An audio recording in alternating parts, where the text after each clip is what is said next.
افغانان ورونو دا درې ورځې د جبهه مقاومت په نوم باندې او د بعضې غاصبینو زورواکانو جنګسالارانو په اتریش کې یوه غونډه درلوده. زه به انشاءالله مرګړي مرالم په تفصیل سره به انشاءالله په دې خبرې کوو. نو افغانان ورونو اول باید زموږ ستاسې هدف معلوم وي، چا پسې ځو چا پسې نه ځو. جبهه مقاومت یا دغه خلک د دې 20 کاله خدمت افغانانو ته معلوم دی چې دې 20 کاله کوم خیانت افغانانو سره کړی افغانستان ته بالکل معلوم دی. او ما اوس نه کله چې دا جوړه شوې ده د ما ویډیوګانې شته دی پرتې دي، ما ورته ویل چې زه یو سړی د ما افغانیت نه مني، افغانستان نه مني، یو سړی د ما ملي سرود نه مني، یو سړی د ما ملي بیرغ نه مني، زه هغه سړي پسې ولې لاړ شم؟ د طالبانو اداره هم ملي بیرغ نه مني، ملي شی نه مني، موږ مخالف یو، موږ بالکل سره نه ځو، بالکل یې خلاف یو. خو حقیقتونه به ویو، حقیقتونه به اول خو د هغه کسان نه چې په اتریش کې د دې په خلاف راوتي وو، زه ستاسې مړانې ته ستاسې افغانیت ته چې د دې جبهه مقاومت په خلاف باندې راوتي وي، ما دا فکر نه کوم چې اتریش کې به داسې خلک لکه افغانان وو، یعنې مخکې ما داسې دغه نه ولیدلې. زه بعضې اعتراضات ما لرو ده په اتریش یا په ډنمارک یا په هالند په افغانانو چې یاره دې داسې ځان نه خوځوي لکه څنګه چې د جرمني خلک دي، د بلجیم دي یا د فرانسې دي یا د لندن دي یا د نورو هېوادونو دي. خو الحمدلله تاسو ثبوت کړه چې تاسې د دې خلکو دا هغه خلک دي افغانان ورونو چې د دې شخصي مفادات دا شخصي مفاداتو خلک دي. دا نه زموږ د افغانستان د جوړولو دپاره راوتي نه افغانستان جوړوي. د دې چوکۍ د دې نه لاړې په دې باندې اوس اور بل دی چې دا چوکۍ څنګه دې لارې ته دې لاس ته بیا راوړي او بیا هغه مقام ته ځان ورسوي او کار به کوي ستا په وینو زما په وینو، تا به استعمالوي او ما به استعمالوي. موږ دا اوسه فیصله ده چې موږ په افغانستان کې نور د جنګ تابع دغه نه یو، د جنګ غوښتونکي نه یو، نه جنګ غواړو نه د جنګي خلکو سره ځو. دا فیصله اول وکړو چې موږ په افغانستان کې نه جنګ غواړو نه جنګي خلکو سره ځو، نه هغه داسې خلکو حمایت کوو. موږ به خپله د سیاسي د لارې او د هر د لارې وي انشاءالله خپله مبارزه به جاري ساتو، مګر په هغه کې به جنګ او دا شیونه نه وي.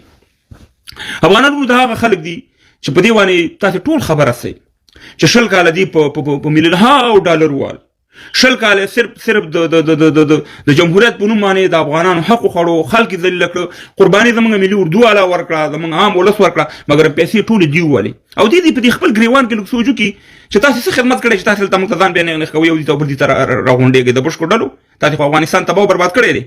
که تاسې یو خدمت کړی وای نن به ټول تاسې افغانان به او دا کوم کار چې چا کړی چې زموږ د ملي بیرغ بې حرمتي کړې ده یا ملي بیرغ د توهین کړی، دا واورئ چې دا افغانستان مشترکه کور دی د ټولو افغانانو. موږ داسې نه یو چې هر یو سړی افغانان یو په افغانیت باندې میني، هغه زموږ ورور دی چې زموږ ملي شیانو ته احترام لري، زموږ ورور دی. خو خبره دا ده چې په دې کار سره ته یقین وکړه چې د دومره افغانانو دومره غوسه راته راغلې ده چې انشاءالله چې کوم یو ستاسې حمایتګر او ستاسې په څنګ کې ودرېږي او د ختومره افغانیت په کېږي هم ستاسې نه خوا کېږي.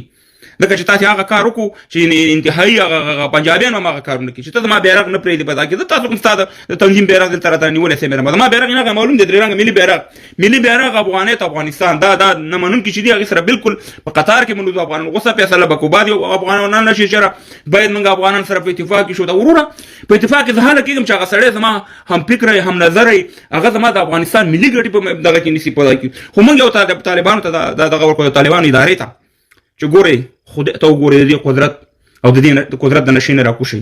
موږ ته معلومات دی چې تاسې به اینې چېرې د جبهه مقاومت زموږ اسم نشي کولی، د دې په مقابل کې موږ زورور یو.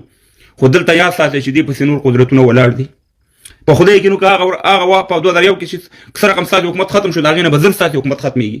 دلته چې همیشه یو سازش جوړېږي، موږ خپله یو شی هم نشو کولی. زه دا وایم چې دغه جهاد موږ دا 45 کاله په دې جهاد په دې کنده کې ورګزار کړي، موږ سما دغه چې موږ سره د حکومت یا د یو ملک دغه نه کومک نه بهرنی موږ هېڅکله د یو چا په مقابل کې د مسلح جنګ نشو کولی، ځکه موږ نه کارتوس لرو، نه ټوپک لرو، نه پیسې لرو، هېڅ شی نه لرو، نه امکانات لرو، نه شفاخانه لرو، هېڅ شی نه لرو. نو خبره دا ده چې دلته بعد کړی شته دی چې دې ته ګوره لمن وایي ځان دغه افغانان مه غر کوئ، ځانونه ملي کوئ طالبانو یا د طالبانو ادارې.